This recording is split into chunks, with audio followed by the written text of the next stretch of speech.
Hey guys, I'm going to kind of talk to you today about sourdough and sourdough starter, kind of how to take care of it, as well as what to expect on recipes and stuff to use for it.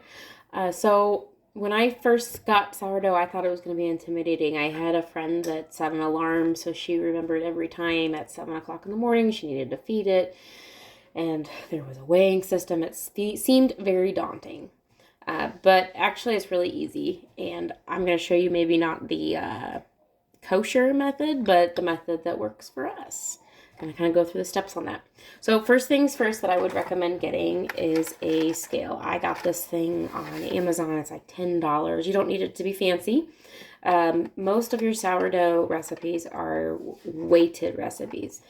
And once you learn how to bake using the weight method, it's amazing because you're not dirtying a million different utensils. You're just weighing your ingredients into a bowl, and that's about it. So I would recommend getting one of these. Like I said, this is like $10 off Amazon, so it's really inexpensive. I want to talk to you about when you look at a recipe, sourdough recipe, you're going to see sourdough called two things. You're going to see a sourdough starter or an active sourdough, or you're going to see sourdough discard. I actually have some sourdough discard, and that's kind of why I wanted to show you this. It looks very flat, right? There are recipes, by the way, for you to make your own sourdough, or you can just get some from a friend. That's what I did. So it looks very flat. This is what you call a sourdough discard. Any recipe that's going to be calling for a discard is not needing to have any leavening agent. So when you have your sourdough, active sourdough, that means that it can make it raise. So your breads or anything like that, you're going to want to have your active sourdough. But there are a ton of recipes that you don't need that. For example, right now I am making some snack crackers, which is super easy, and I'll post a recipe for it later. So the sourdough discard is just basically inactive sourdough. So I'm going to show you how I feed it. Again, not super kosher.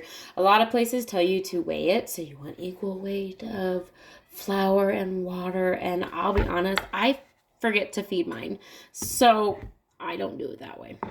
What I do, I just throw some flour in there, whatever I want, and then I put some water in, and I go based on consistency. So if you've made pancakes where the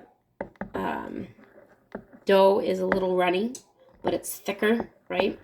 That's kind of the consistency that you're going to want. So I just start with flour, add some water in there. I like to just use mason jars because normally I have a mason jar sitting up here from cooking supper. And just kind of keep mixing it. And this is kind of a good, see how it's running, but it's not just like water. That's a good consistency right there. So now we're going to talk about how often do you feed it. Now that's going to depend on how often you're going to want to bake. If you're going to bake all the time, you're going to want to feed it daily. You're going to want to keep it on your kitchen counter. The warmer it is, the more often you're going to feed it. So typically they say if it's on the counter, you want to feed it every 12 to 24 hours. Most recipes actually do call. They want you to have fed it in the last 12 hours. That way it's not like super fresh. Adding this is what they call feeding. It's not super fresh feeding it, but it's still active. It's not that at that discard stage that I was talking to you about. So if you put it on your counter, you want it to have what they call a breathable lid. So what I do is I just take a rubber band and I take a clean, and that is dirty. I apologize. Let me get a clean cloth out of here. I take a clean dishcloth. It doesn't have to be fancy, and I just put my lid on like that. Now I am notorious for I don't feed it, and it will sit a couple days on the counter before I get to, oh my gosh, I need to feed it. I have not had any kind of problems. The flour that you're going to want to use is unbleached. There's bleached and unbleached flour. There is no difference in the pricing of it. The bleached is just lighter. I have found that if I use the bleach, I think you possibly can use it, but I get more of a soury taste. It kind of does depend on the flour type, how sour your sourdough is. Also depends on how often you feed it. The less you feed it, the little more sour it is, which is why I kind of like to use the non-bleached. Now, if I know I'm not going, like if we go on vacation or something and I know I'm going to be gone for a week or whatever, I'm going to take off my breathable and I'm just going to put on, and yes, this is a recycled mayonnaise lid. I'm going to put on this lid after I feed it, and then I'm going to put it in the fridge. These can be in the fridge for up to 2 weeks between feedings.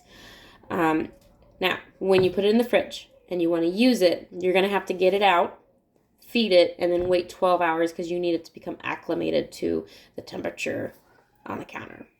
But that's pretty much it. They're very, like I said, it's very easy to do. You will need to make sure you know how much your recipe calls for.